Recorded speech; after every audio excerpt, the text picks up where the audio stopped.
Assalamualaikum warahmatullahi wabarakatuh. Selamat pagi anak-anakku. Semoga kalian hari ini selalu diberikan kesehatan oleh Allah Subhanahu wa Ta'ala.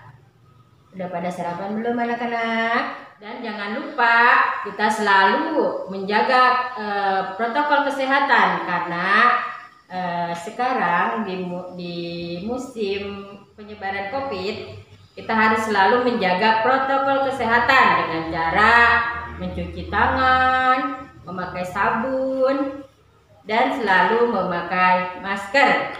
Sebelum memulai pelajaran, marilah kita berdoa dulu anak-anakku. Berdoa dimulai.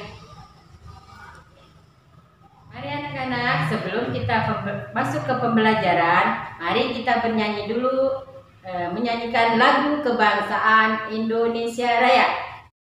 Indonesia tanah airku, tanah tumpah darahku, di sanalah aku berdiri jadi pandu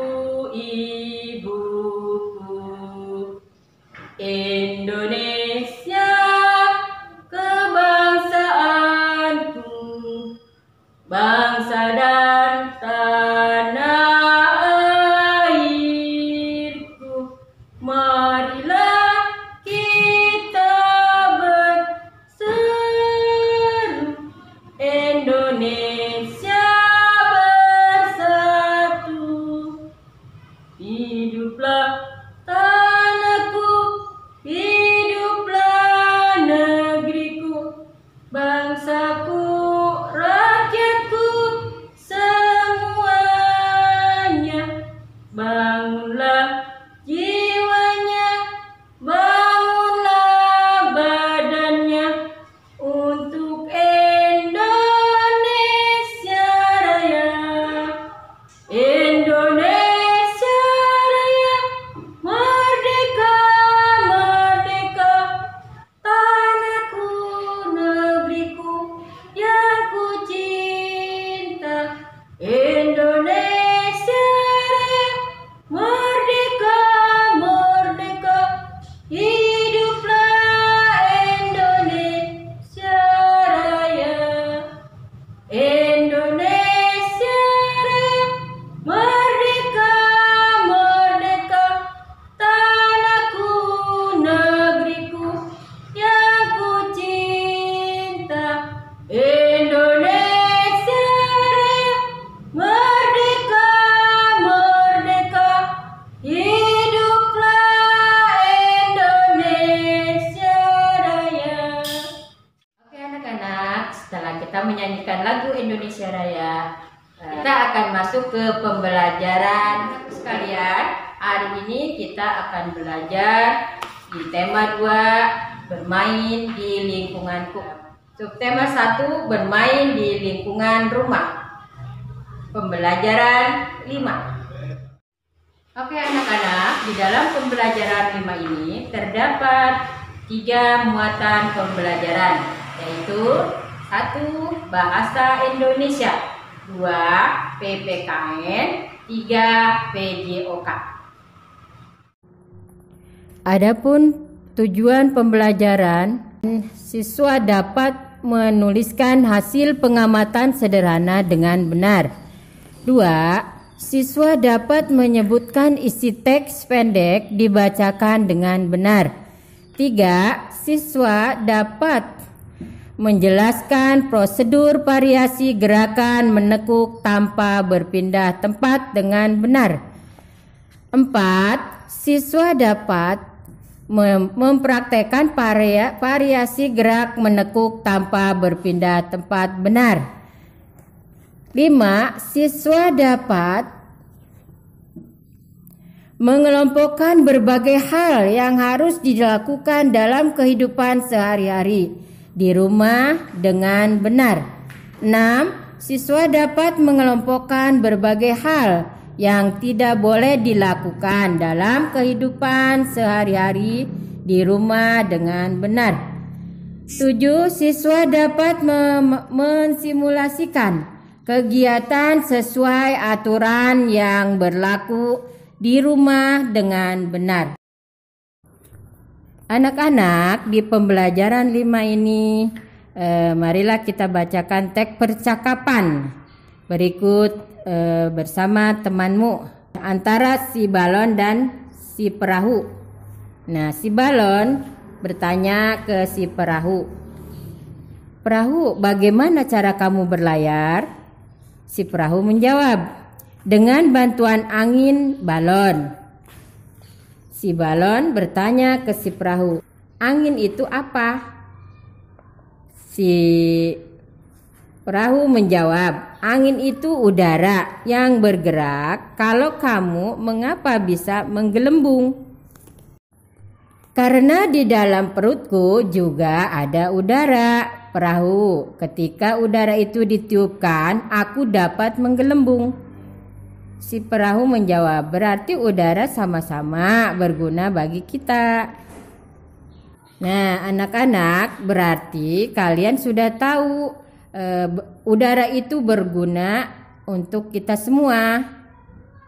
Oke, anak-anak, di sini ada pertanyaan berikut berdasarkan percakapan yang tadi kita sudah bacakan teksnya. Yang ke-1, apa yang dibicarakan antara si perahu dengan si kertas dan si balon? Nah, nomor kedua, mengapa balon bisa menggelembung?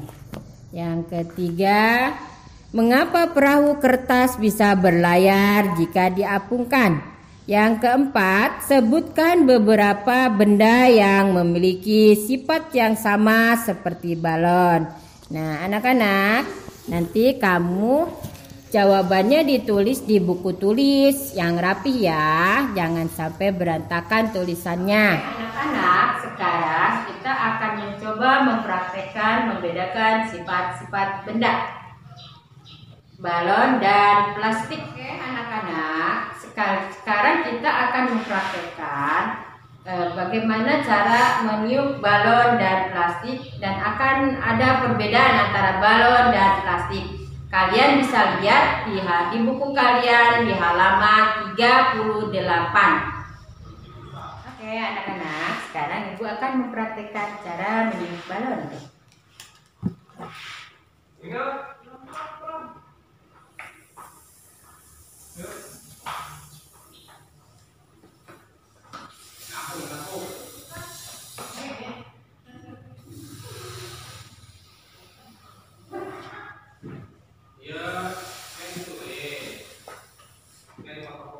Nah, balonnya sudah jadi.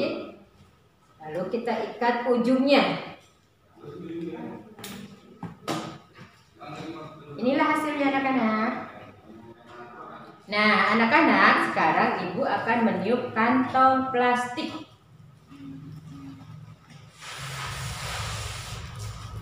Sudah selesai, kita ikat ujungnya. Oke, sudah selesai. Oke, anak-anak, adakah perbedaan antara balon dan plastik? Oke, anak-anak, kalau sudah selesai untuk membedakan antara balon dan plastik, maka di situ berikan kesimpulannya kalau memang ada perbedaan antara plastik dan balon. Buka di halaman 39. Kamu lihat di situ ada kesimpulan. Tapi tolong tulis di buku tulis saja dengan tulisan yang rapi. Nah, anak-anak, Ibu akan membacakan teks cara meniup balon. Balon terbuat dari bahan karet. Karet bersifat lentur dan elastis. Saat kita meniup balon, udara masuk ke dalam balon. Balon yang kita tiup akan menggelembung. Udara akan menekan balon ke segala arah. Udara dalam balon akan menyesuaikan dengan bentuk balon. Begitu juga dengan kantong plastik. Artinya, bentuk udara mengikuti bentuk wadahnya. Setelah selesai kalian membaca teks, lalu isi teks tersebut ke jawaban pertanyaan berikut. Nomor 1, bagaimana bentuk udara ketika ditiupkan ke balon? Nomor 2, bagaimana bentuk udara ketika ditiupkan ke kantong plastik? Ketiga, apakah sama bentuk udara ketika ditiupkan ke balon dan kantong plastik? Keempat, bagaimana menurutmu sifat udara? Kelima, ceritakan kembali secara lisan isi teks meniup balon. Silakan kerjakan di buku tulis ya anak-anakku dengan jawaban yang tepat. Oke anak-anak, ibu akan mempraktekkan permainan balon dengan menyanyikan lagu Pala, pundak, lutut, kaki. Pala, pundak, lutut, kaki. Oke, terima kasih. Ibu praktekkan ya anak-anak. Nah, selanjutnya kita membaca bersama-sama lagi ya. Bermain ada aturannya. Setiap aturan permainan harus dipatuhi. Ketika bermain tidak boleh curang. Aturan tidak hanya ada dalam permainan saja. Di rumahku juga ada beberapa aturan. Teman-teman mau tahu nggak? Kalian boleh baca di rumah ya. Nah, sekarang Ibu akan membacakan peraturan yang ada di rumah si Beni. Banyak sekali peraturan di rumah si Beni ya. 1. Bangun pagi pukul 05.00. 2. Setelah bangun merapikan tempat tidur. 3. Selalu minta izin bila berpergian. 4. Dalam bermain tidak boleh lupa waktu. 5. Setelah makan membersihkan meja dan mencuci piring. 6. Sore hari membantu pekerjaan orang tua. 7. Pukul 19.00 belajar dengan rajin. 8. Pukul 21.00 tidur. Nah, selanjutnya. Oke anak-anak. Oh iya, banyak sekali peraturan di rumah si Beni ya. Seandainya kita bisa menirukan, mungkin alangkah baiknya kita meniru peraturan yang ada di rumah si Beni. Nah, setelah membaca tadi aturan yang ada di rumah si Beni, sekarang ada kolom, berilah tanda centang pada kolom yang sesuai. Nah, contohnya di rumah si Beni ada kegiatan 1. Menonton TV sampai larut malam. Apakah itu harus dicentang dengan yang perlu dilakukan atau tidak boleh dilakukan? Silakan kalian pilih. Kedua, membantu ayah. Nah, mana yang harus dicentang? Antara perlu dan tidak boleh. Yang ketiga, mengerjakan PR. Nah, mana yang harus kalian centang? Antara perlu dan tidak boleh. Yang keempat, bermain dengan curang. Mana yang harus kalian centang? Antara perlu dilakukan dan tidak boleh dilakukan. 5. Minta izin kepada orang tua bila berpergian. Mana yang perlu kalian centang, perlu dilakukan atau tidak boleh dilakukan. Di buku tulis ya. Selamat mengerjakan. Oke, di sini ada tulislah aturan tersebut pada kolom berikut. Seperti kamu mengisi kolom aturan di rumah si Beni tadi. Di buku tulis ya yang rapih. Oke, anak-anak, kita sudah belajar sifat-sifat benda antara si balon dan si perahu tadi tentang udara. Terus kita sudah belajar mengetahui sifat-sifat benda, sudah bermain aturan, mentaati pelajaran peraturan di rumah. Oke anak-anak, kita harus tetap selalu semangat walaupun belajarnya secara online. Dan jangan lupa selalu belajar dan belajar. Kita akan kembali pembelajaran berikutnya. Sekian dan terima kasih. Assalamualaikum warahmatullahi wabarakatuh.